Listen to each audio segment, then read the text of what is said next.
What's amazing to me is in the United States, I think CDC says there's 333 million Americans, right? And then as we start, segmentizing our audience, who are those? Well, 27% are those of us with a disability, and those are just the adults with disabilities, 18 or older. That's roughly 70 million. And I am a baby boomer.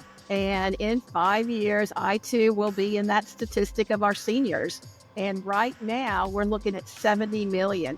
So just with our seniors and disability alone, that is 140 million Americans out of 330 Americans that live here. My name is Rodman Schley. As a real estate expert, I've invested millions of dollars in vacation properties all around the world, and I've been involved in the valuation of billions of dollars of properties. I want to share my 35 years of experience along with vacation home investment tips from the top minds in the short-term vacation rental industry. Now, let's do the work. Welcome to the Vacation Property Seekers Podcast. I'm your host, Rodman Schley, and today I'm pleased to welcome Lorraine Woodward, CEO and founding partner of Becoming Rentable, a company whose mission is to expand the scope and the inventory of accessible short-term rentals. A full-time wheelchair user herself, Lorraine launched BecomingRentable.com in 2021, which is created from years of struggling to find accessible short-term rental properties. Becoming Rentable now has 1,200 accessible short-term rental properties listed, which is more than Airbnb and Vrbo combined, that are in all 50 states plus Puerto Rico and in over 685 cities in the United States. Lorraine, welcome to the show. I'm thrilled to be here. Thank you for having me. Well, this is going to be very interesting because I talked to a gentleman a couple episodes ago, and we talked a little bit about the opportunities and some of the challenges and some of the ways that we can increase our occupancy if we can really look at the disabled community and what we can do for the disabled community to be more welcoming hosts and get our property so it's in a good place to accommodate people who have the disabilities. And I think you're going to be the perfect guest to talk about this today. Well, I agree. I think I am. And so I can't wait to get started. Yeah, one of the markets I think that's very overlooked is the disabled community. I know that I've got a lot of properties. I know a lot of people who've got a lot of properties, but I know that my properties are not even well set up to accommodate people who might have a disability. And disability is a big group of people. Well, it's interesting that we're talking about our disability community. And when we first started at Becoming Rentable, we did talk about a niche community. But, now we're 3.5 years old, and boy, do we have a lot of wisdom behind us. But I do look at it differently. And I look at it from the perspective of how can you be the best host that you can be for all of your guests. In regard to disability, some of us are born, I'm 62. It's been a way of life. I was diagnosed at 2. This is what I know. But some of us might have had a later onset of a disability. You might have a difficult trimester pregnancy and it's short-term disability through aging. So where are you in life and what are your needs in life? And so as we look at that, historically, you're absolutely right. The short-term rental industry has, not thought of and included people with disabilities as we look at marketing. And so one of the very first things that we did is we looked at how does the industry look at disability? Historically, wheelchair. And it's very common. You go look at the, universal symbol, it's a wheelchair. But yet mobility is so much broader. As we look at it, it is wheelchairs and walkers and crutches and canes.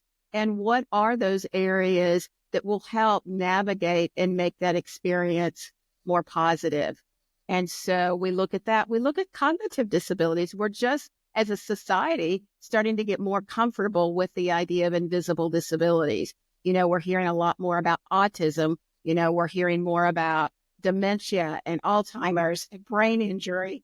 So what are those features and looking at to make your guests more comfortable? Yeah. And Lorraine, just in terms of numbers, I know that one of my best friends is got a disability, and he has this joke. He's a comedian, by the way, a big comedian.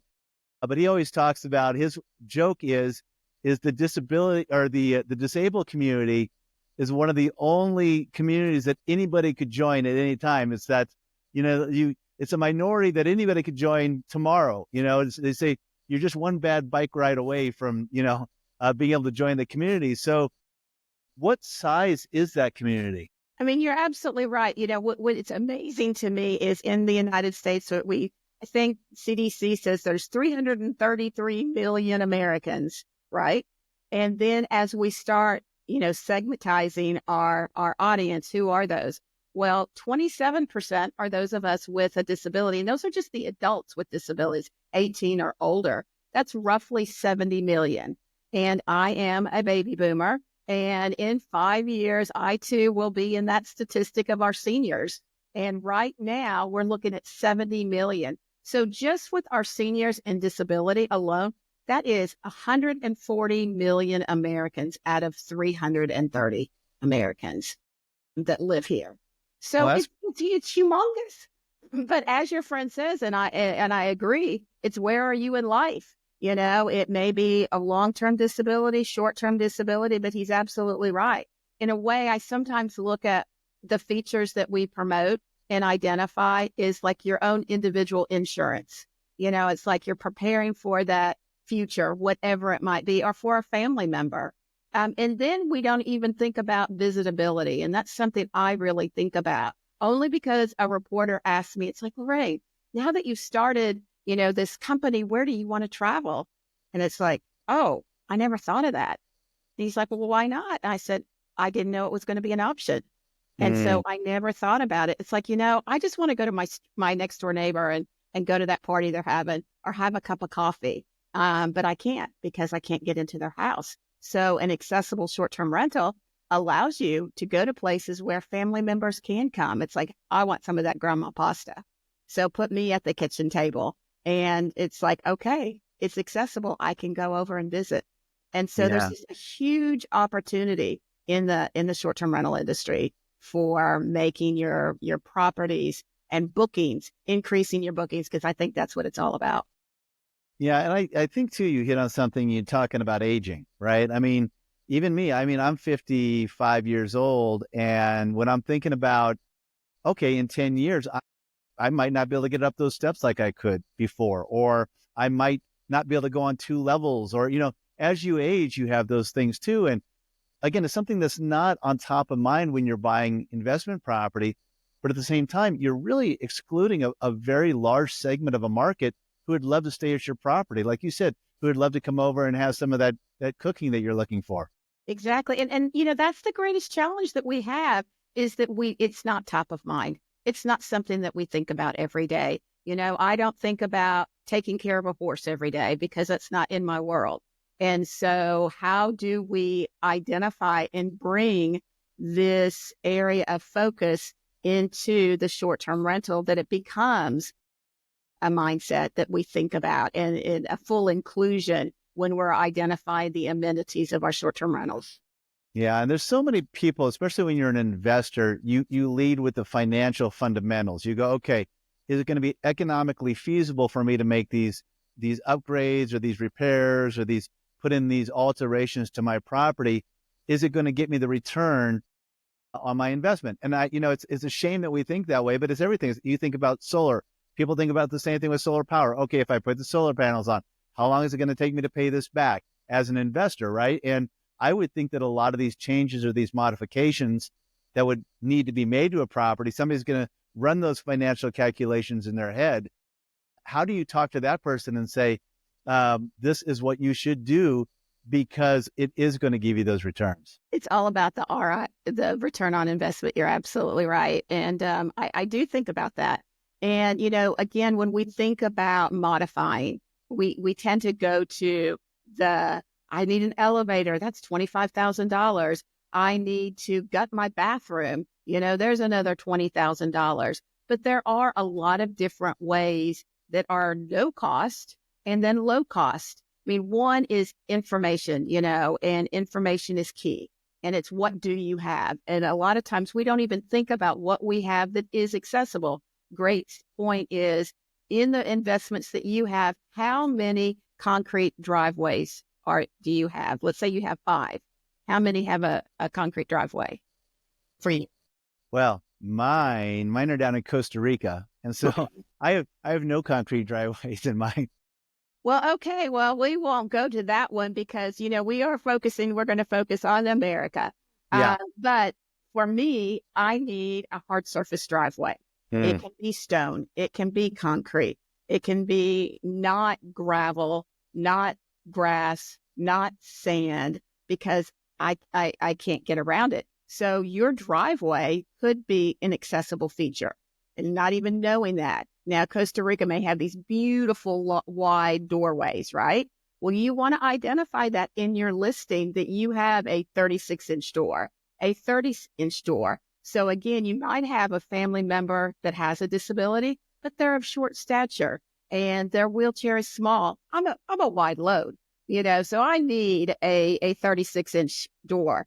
I can get through a 32-inch door, no problem. Well, kind of a little bit of a problem. I might leave some skid marks behind, but that information is critical to know if I can rent it. It doesn't cost you anymore. And what we do see is the beautiful dishes in your house. We see the vistas and the birds and the monkeys and those things that you're going to see around you. But I want to see what your bathroom look like. And none of this from the waist up. I want to see what's on the floor. So having your photographs and capturing that space is important. So that's one way to reach more audiences. It's what we have found. It's not a checklist. It's not like you have these 10 things and that's going to make your house accessible. It's all about choices. My boys also have muscular dystrophy. And so what they need in a short-term rental is different than me. And so, but what I look at is, do you have this, and this? All right, great. I'm good to go. Where my boys have more physical abilities, and so they don't need the same features that I need. There's also an idea, and I had this idea until somebody said, no, I have a bathtub, Lorraine, that makes my house not accessible. And it's like, in the beginning, I said, you're right, it doesn't. Until my friends who are paraplegic said, Lorraine, I prefer a bath. It's like, what do you mean you prefer a bath? I know, see? And they said, because I've been sitting in my chair all day. I want to get good and clean. I have the upper body strength, so I'll get a transfer board. I'll slide over and enjoy a nice bath. And it's like, really? So having that information in your description is critical. You might not think it's accessible or it's a big deal, but for somebody looking for those needs, it is a big deal. And that you might get that booking that you didn't get because of that. So I'll Yeah. breathe there, and then I can go into cognitive. That's just the mobility teaser there. Well, I'm curious too. It seems like you hit on the different levels of disability too. I mean, there's no one size fits all, and there's so many different varieties of disabilities out there that, somebody might think, well, if I'm going to make mine accessible, I'm going to have to go through a whole bunch of steps. But it seems like you could still provide accessibility. Maybe you can't, I can't go in. I was thinking through my properties, and it's going to be impossible for me to make the upgrades. Maybe not impossible, but really difficult to make a lot of the bigger upgrades to get, maybe wheelchair access into my units. I'm thinking through all the different obstacles that I'm going to have just with you talking about them. There's so many different things you have to take into consideration, but maybe I can't get all the way there, but maybe I could make it accessible for, half of the disabled community by making some smaller things that I could do to my property. Absolutely. I mean, a couple of ideas. Now, we do have an hour and 35 minutes. Is that right? Because I have a lot to share. For mobility, for example, you might go, Lorraine, I have 2 steps. But if the steps are wide, somebody in a walker, my mother-in-law who's used a walker, she can get into a property with 2 steps. Now, she can't climb a flight of steps, but she can get in 2 steps, and that makes it accessible for her. So identifying that, as we look at what are the features for people with cognitive disability, that is a tighter area and not as inexpensive. If you had identified 0 accessible features and you had to invest to make it accessible, you are talking no more than $500. You're going, well, what is that? blackout curtains. It is dimmer switches. It is looking at your heating and cooling unit. Is it loud? Do you have extra insulation? Are you using odor-free chemicals or detergents?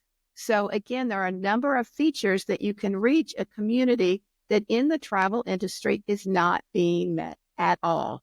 Nobody is addressing the needs of people with cognitive disabilities. And again, as we look at how many people in America have autism, we're talking millions. You add on that brain injury, you add on dementia, you add on Alzheimer's, and again, we've got a contingency of 30 million people that could benefit from those cognitive features. And yet nobody in our travel industry is looking at that. We are starting to see a little bit in the hotel industry, but it is a little bit. And I'm happy to say, our company, Becoming Rentable, we are certifying properties that are accessible for mobility and cognitive. And so that certification is key because the challenge is not all of us know about what accessibility means. So the example we commonly give is, grandma has a disability and she has a hard time walking. So we put a suction cup grab bar in the bathtub area. So that's accessible. Let me click on that button as I'm onboarding my property. I think we've got this. And so what happens is people with disability who need those features arrive and it's like, oh my gosh, there's 5 steps. And they didn't say there was 5 steps, or that door is too narrow, I can't get through, or that there is no grab bars. And so having that third party come in and evaluate is critical because we want to, it's not like we could just go down the street and book another place. And so having that information is critical. Showing it and telling it will get more bookings, hands down. Yeah. So if I'm sitting there, if I'm an owner of a property, I know you've got the certification program that you can look at, but I'm also thinking through, if I was just going to sit there and go, I'm going to do an inventory of my own home, because most people have not done that. Right? Most people have not even just done that one walkthrough to go, this is what I currently have. But they wouldn't know. It's like the blackout curtains. I wouldn't have not even thought about the blackout curtains. Yet we use all the chemical-free cleaners in there, but I wouldn't have thought about using that as a marketing piece or to let people know that that's what we're doing. We just do it.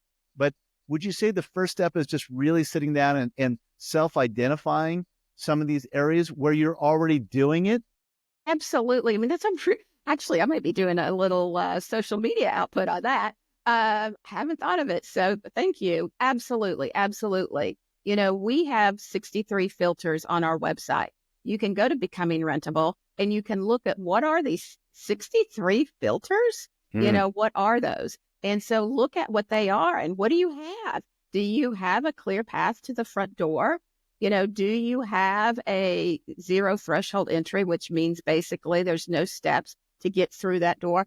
I commonly tell people, because we're always about ourselves. It's like, all right, can Lorraine come to your short-term rental?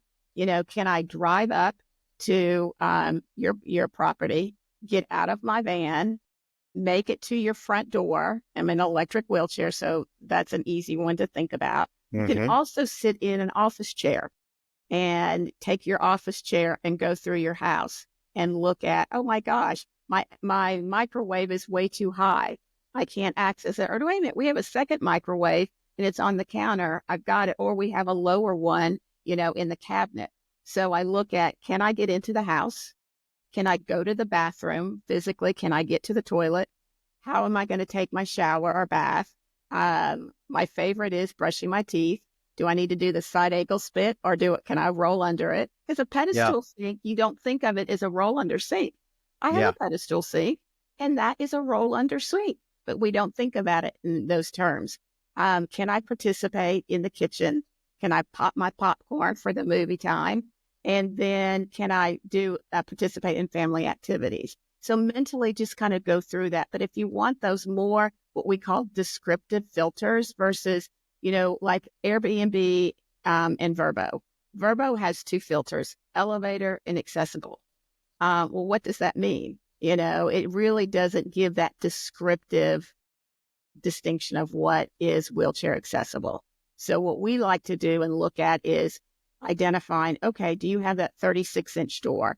Do you have that roll-in shower? Do you have a toilet grab bar? Very descriptive filters that allow that potential guest to know that that's what you're talking about. And so you can go to and look at our website and get ideas of, wow, I didn't know that was considered accessible. I have that. Now you can go and identify you have blackout curtains. So initially you thought, okay, maybe half of our disability community could not rent my property. But now you might think of it differently because of some of the cognitive features you have. You have odor free. Do you have dimmer switches? Is it in an area that might be quiet, or are you across the street from a fire station? Fire station, again, would not be a great place for somebody with a cognitive disability to be. And for me and my husband, he would not want to hear the fire trucks at 2 a.m. So we may not want to go there. But again, as we look at all these different features, we're getting into 2025. We're going to do vision and hearing accessible. What does that mean? Those are, again, features that are not expensive. A simple one is on your light switches and your electrical outlets, paint them a different color than your wall color. So you have a color contrast. Things like that. It's like, oh, I never thought that.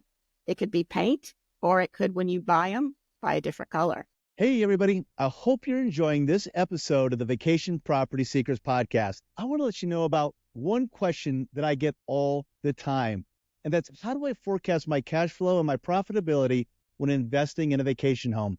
Now, if you've ever wondered that, or you know somebody who has, you're in the right place. We've created a free training called Financial Forecasting for Maximum Vacation Home Profitability. Now, in this training, we're going to guide you step by step on how to accurately project rental income, estimate your operating expenses, and calculate your returns so you can make informed investment decisions. You can access the free training at vacationpropertysecrets.com. So if you're ready to dive deeper into financial fundamentals and maximize your profitability, visit vacationpropertysecrets.com. And let's talk about just for a second, because we talked a little bit about the financial feasibility, and as an investor, that's, people look at that, right? It's just, is this going to pay or is it not going to pay? Do you see an uptick in bookings in properties that have done a lot of these things to accommodate the disability community? Because it's a space that has historically not been addressed. There's not a lot of information out there. I am happy to say we are working with Duke University and their engineering school on a capstone project for the next year. And the students are putting together a survey, and we're gathering that information. In fact, the survey will be released next week. And we're going to be capturing that information so we can report, is there an upswing? I can tell you from the properties that we own personally, that I have more rentals than my next door neighbor does, hands down. I'm still renting, and she's been having booking opportunities since last month. And so we were booked all of last month. I have 3 more bookings this month. I have 2 more bookings in November. Her next booking's not till April. And so again, I am about 30% more bookings than my next door neighbor. And it is a 3-story duplex. They're both the same. Again, mine is more accessible and marketed as accessible, where hers is not marketed as accessible. It has an elevator, it has the wide doors, but that's not something that she's comfortable in marketing. I, however, did design ours for our family and for people with disabilities. And so I do see that return on investment, hands down. In fact, because your listeners are getting some really good information, because we are releasing our first accessible model mobile property, which is a tiny house. It is 400 square feet. It's fully accessible with 52 features. You can buy an electric toilet seat. You can do a ceiling Hoyer lift and a king size split king, half hospital, half traditional twin. And because the market is so strong, we were looking at pricing it to get a return on investment in 3.5 years. So if you were to rent it 2/3 of the year, you could have a return on investment. So when we're looking at this market, now the market in the United States is 1.5 million short-term rental properties. That's how many there are. But accessible short-term rental markets, 1,500, less than 1%.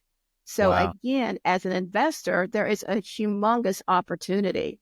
Now, from that statistics and getting this information, it is new. It's something that our industry, we hope to bring awareness to.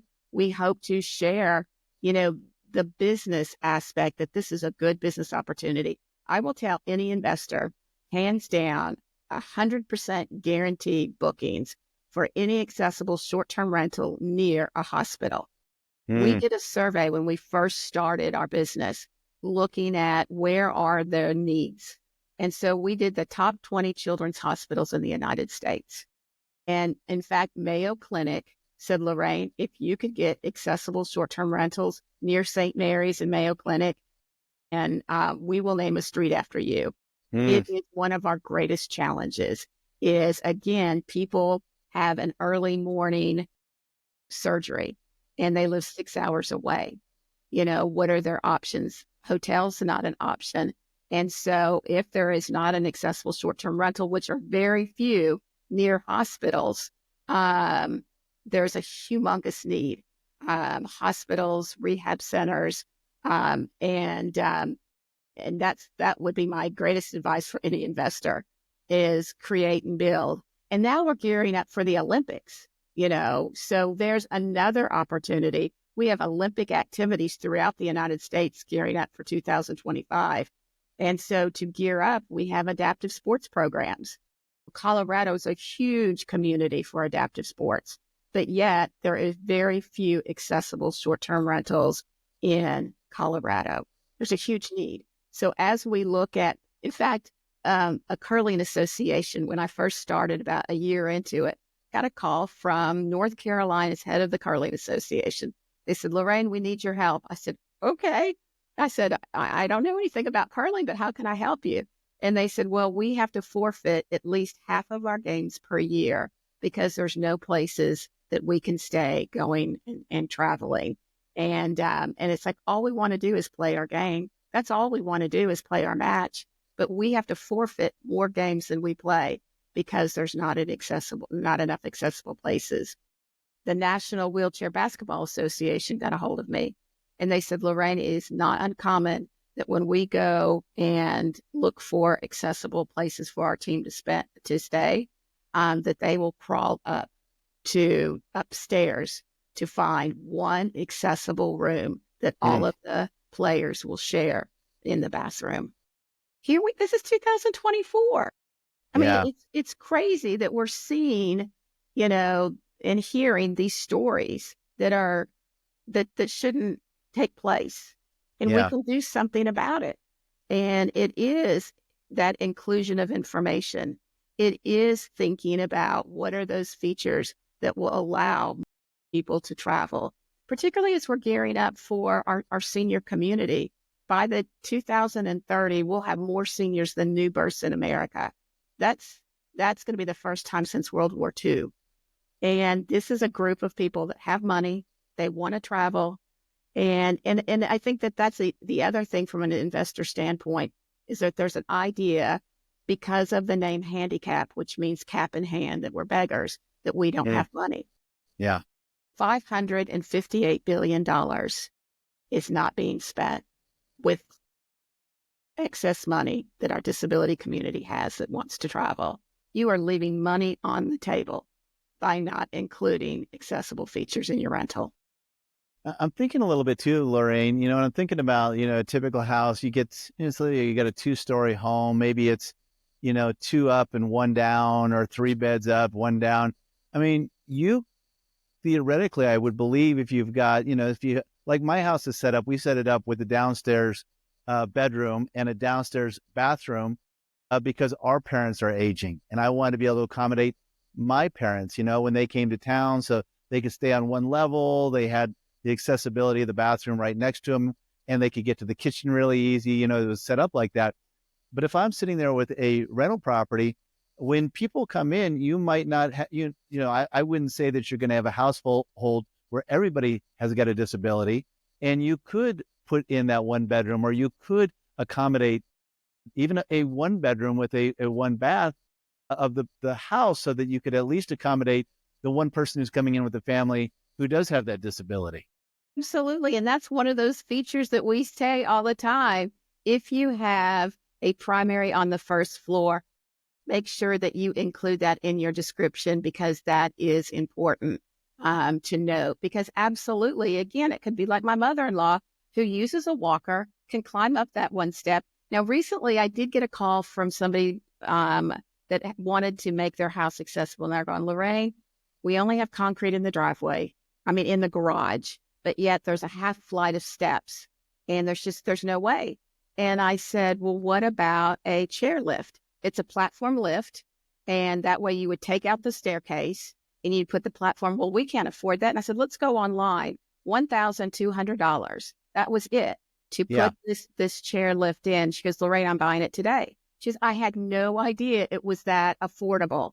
And now, they had the gravel, but in the garage, somebody could get out of their car. I could get out of my van, and I could and then it's also easier for your coolers, your luggage. How many people go, wow, this is such a great feature that I don't have to lug all of this up the steps, that they throw it on the platform lift, away they go, unpack it, and it makes their arrival and departure so much easier. Again, customer service. Yeah. You talked a little bit too about, you talked about, I think it was Verbo, that's got the checkbox for accessibility. But is there other ways on those sites to market what you have to really enhance, so people really understand that you do have a lot of these features? You might not have them all, but you have some, but at least gives you a place where you can tell people what you have going on. Words. I identify accessible. Let's see, it's Lorraine's Kuna Matata, because it's a place of no worries. And so I say Lorraine's Kuna Matata, accessible. So that, again, it might not sound sexy, it may not be cute, but what it does is identifies that it's an accessible property. So when they go into the listing, or if you want to put accessible in the beginning because it starts with A, that will help elevate your listing. Obviously, a certification will elevate that listing to be able to say certified accessible. And so I, again, identify walker friendly, disability friendly, again, using your words in the title description, and that's what they commonly see. Or if you use a Canva to put some kind of visual identity in your photo gallery in that first photo. And you guys, so your company does a certification program. Yes, we do. Is there different levels of the certification, or is it one all-encompassing certification? Like you and I were talking about, there's just so many different things that you could do to accommodate so many different areas that aren't being accommodated right now. What is your certification covered? Is it leveled, or is it just a certification? So we do multiple certifications. We do it in categories. So we have mobility, and that addresses your wheelchair, walker, crutches, and canes. And then we have a cognitive certification that covers the whole cognitive area. And we identify what the features are. So somebody would come online, they'd put in their URL, they'd register, it's a free registration, and then they would identify what they have. And again, it's not a number count, but we want to make sure that somebody can get into the property, access the property, and then we verify that what you have is what you say you have. And so we do it online. So everything is virtual. We don't have people coming to your house, looking through your house. We want to see what that potential guest is going to see. And then if they can't see it, then we can't see it, and we need verification. That is really critical, that we are able to see all of those features. And then, so we go through two people. So the first person, Alex, will go through and look at it. And then we'll have Cindy do the second view to make sure that he didn't miss anything. And then we look at their description to make sure that their description matches what they have. And we'll recommend that language that they can include on wherever their listing platform is. And then you get a medallion, and then you get on our map. So we're like a clearinghouse of information. We're not a booking platform. Our certifications are $200 per year. And so then when somebody is looking for an accessible place to go, they can come to Becoming Rentable and not have to toggle between Airbnb and Booking.com and Natural Retreats and, Vacasa. They have one place to go to look at what's accessible. And we do have the largest inventory of accessible properties, yes, outbeating Airbnb and Vrbo and Booking, but we only have 1,200 properties. And I mean, again, if you amortize 1,200 properties, we need 12,000, we need 100,000. But again, it's getting this information out and understanding the business benefit of additional bookings. What does it mean for it to have an accessible property so people can find you? And so one way to stand out is being on our booking platform and knowing that everything has been evaluated and validated that you are accessible.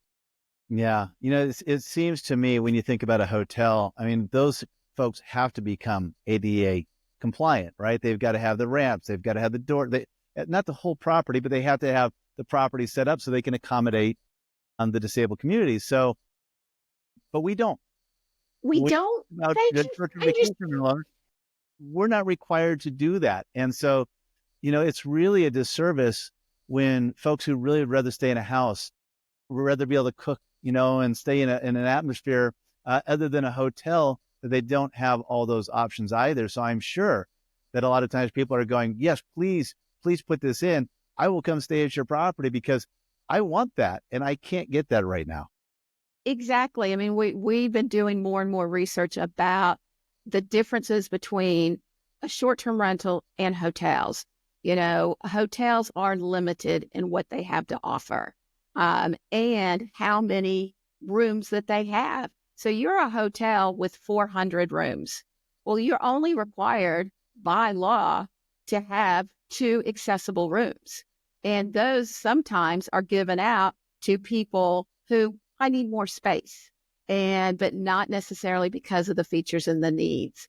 And that is a big problem when somebody comes in and looks at booking that room that they had reserved and say, oh, somebody else is staying there because they extended their stay by a night. We'll put you in another room that they can't have. And that's been a big problem. The misconception of ADA has been an impairment to property managers and hosts, being afraid that they're going to get sued. And it's like, I'm not going there because I'm not going to put myself in that position to get sued. And the fact of the matter is, you're absolutely right. The ADA does not apply to short-term rentals, but chances are you're not going to get sued. You're more likely to get sued by that group of 15 from a football game that drank too much and knocked down a door or fell off, the deck, or the deck broke because of their activity, than you are going to be sued because of your property. In fact, I tell people all the time, I have the best renters in the world, and I do. I get gifts. I get thank you notes. I get tips of appreciation for what the property has to offer. Becoming Rentable was founded on our family's needs of 3 of us with disabilities. And I thought we were really special. And I'm like, no, we're not. We had 450 families stay at our property.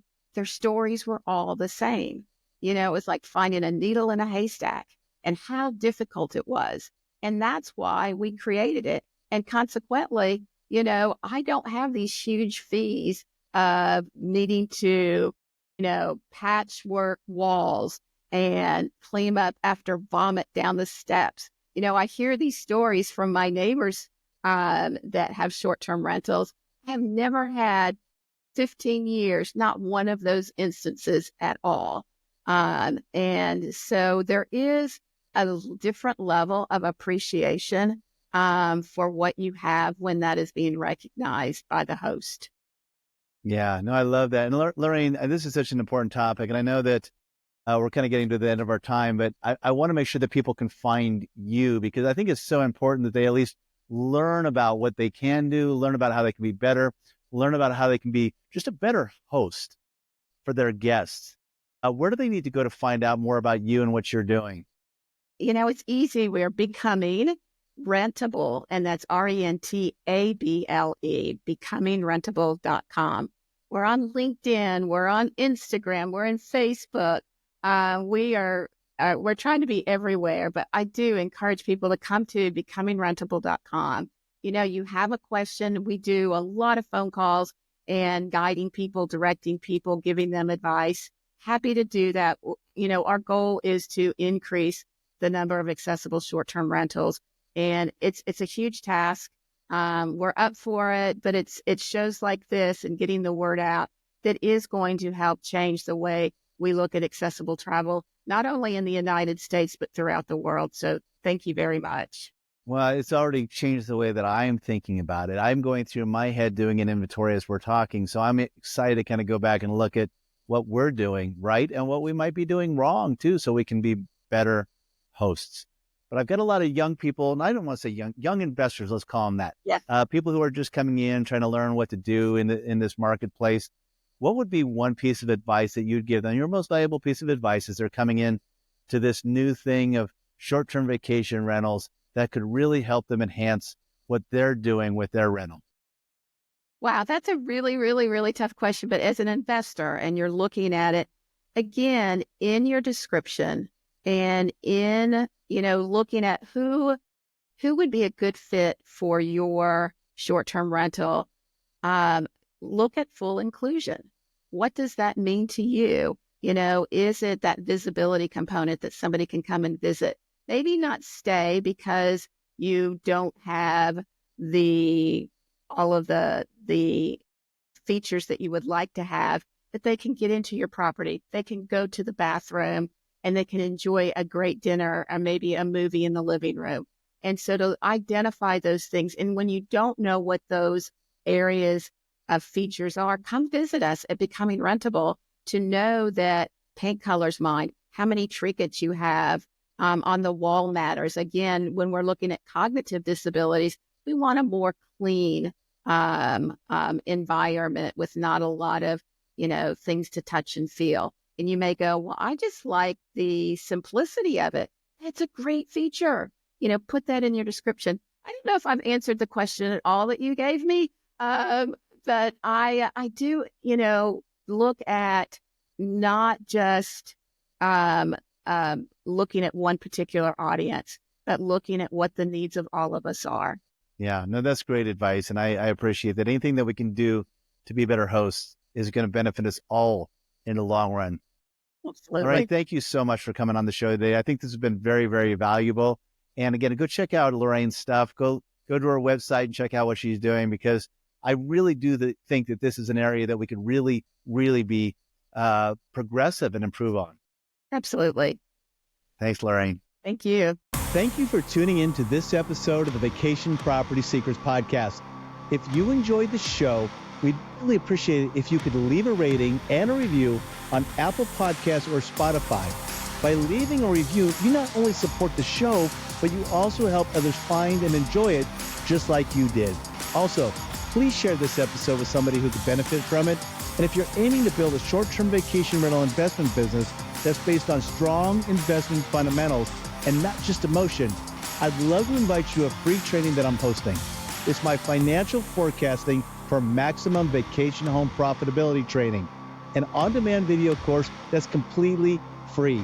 It walks you through the investment fundamentals to build and scale your short-term vacation rental business. You'll also learn how to estimate investment income and your operating expenses to build a projected pro forma operating statement and the potential NOI and return on investment for your property.